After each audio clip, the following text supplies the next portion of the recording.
Layaknya pembunuh berdarah dingin, Denny membuang ketujuh bagian tubuh mutilasi korban di 3 lokasi. Dilakukan di siang hari tanpa rasa ngeri. Setelah membakar hangus bongkah kepala korban di Desa Watu Agung, Kecamatan Tambak, Kabupaten Banyumas, Denny pindah ke lokasi kedua di Jalan Raya Klampok Sempor, yakni di dalam gorong-gorong kolong jembatan yang berada di Desa Sampang, Kecamatan Sempor, Kabupaten Kebumen. Jaraknya sekitar 500 meter dari perbatasan Banjarnegara.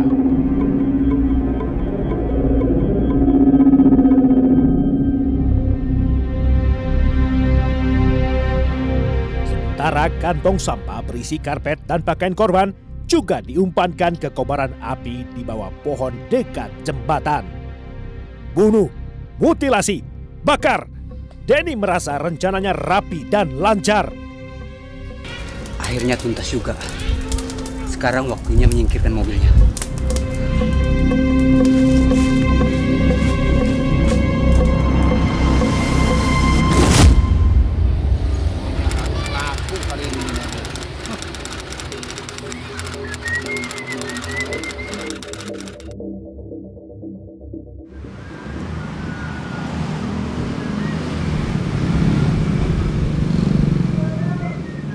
Bos. Selamat sore, Mak. Ada yang bisa saya bantu, Mas? Begini, Pak. Saya mau ganti mobil ini. Kira-kira Bapak tertarik nggak? Boleh, Bos, boleh. Silakan dilihat-lihat dulu, Bos. Silakan dilihat-lihat dulu. Tinggal pilih aja, Bos. Saya berani garansi 6 bulan buat mesin, Bos.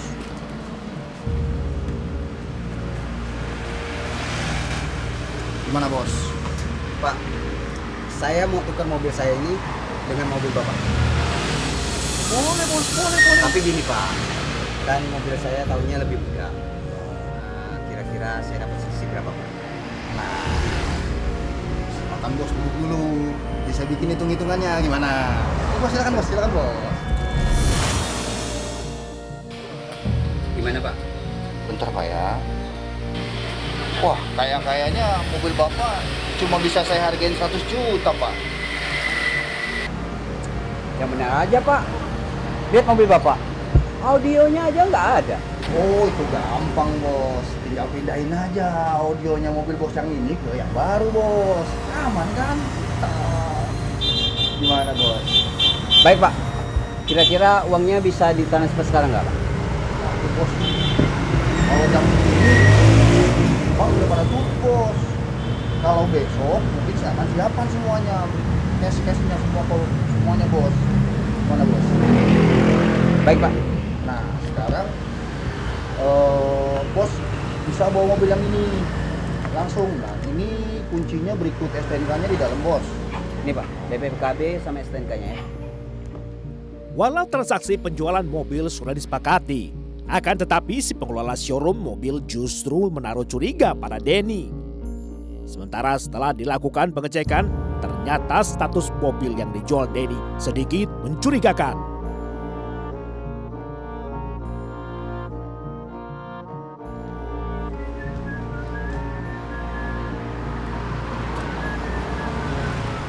Selamat siang, Pak. Selamat siang, Pak. Saya dari kepolisian ingin menanyakan tentang status mobil ini. Iya, Pak. Karena mobil ini dalam status penyidikan kita, Pak. Oh, gitu ya, Pak. Kira-kira jam berapa dia akan datang? Katanya sih nanti sore, Pak. Kurang lebih 1 jam lagi lah, Pak. Dia sampai di sini katanya. Setelah 3 hari berkoordinasi, showroom Joko Motor akhirnya didatangi polisi. Pengelola showroom menjelaskan duduk perkara serta memperlihatkan mobil sengketa. Jenis, merek, dan warnanya cocok dengan keterangan saksi yang sempat melihatnya. Dengan mengerahkan anggota di lokasi, polisi pun menunggu Denny datang kembali. Polisi sabar menunggu hampir seharian penuh demi menangkap Denny Priyanto, si terduga pembunuh. Denny! Jangan lari!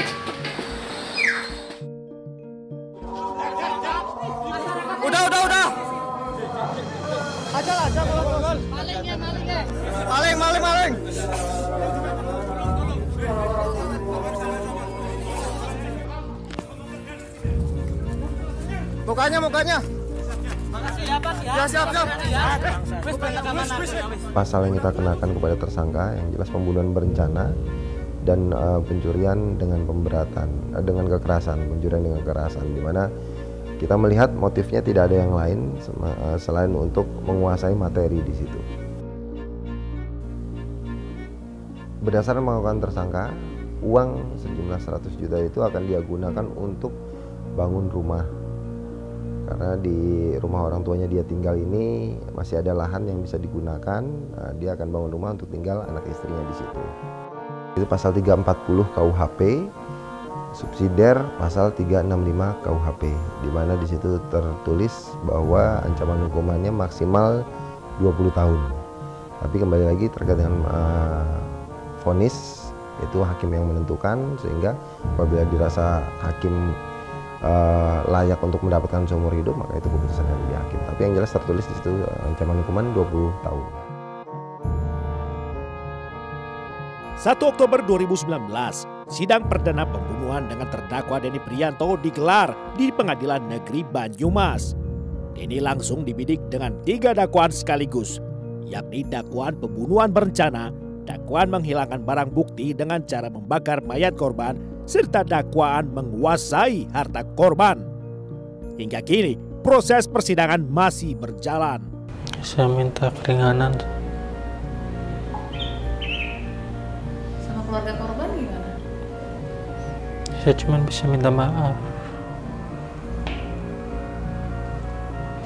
Saya nyesel. Waktu itu saya pikiran nggak jelas juga, nggak karuan, cuman kayak ada kabut-kabut putih kayak gitu, cuman ya campur aduk, kayak takut ketahuan juga, pokoknya bingung udah. Jadi ya takut juga waktu saat motong-motong. Harapan saya kasus istri saya ini supaya bagi pelaku lah sesuai dengan hukum yang berlaku lah. Kemarin ketika saya dengan kepolisian Banyumas, saya serahkan semua gitu. Ya sesuai dengan inilah aturan hukum yang berlaku. Ya bila perlu maksimal hukuman mati kan itu menurut itu. Karena sudah sangat biadab sekali itu. Itu kan seperti binatang ya.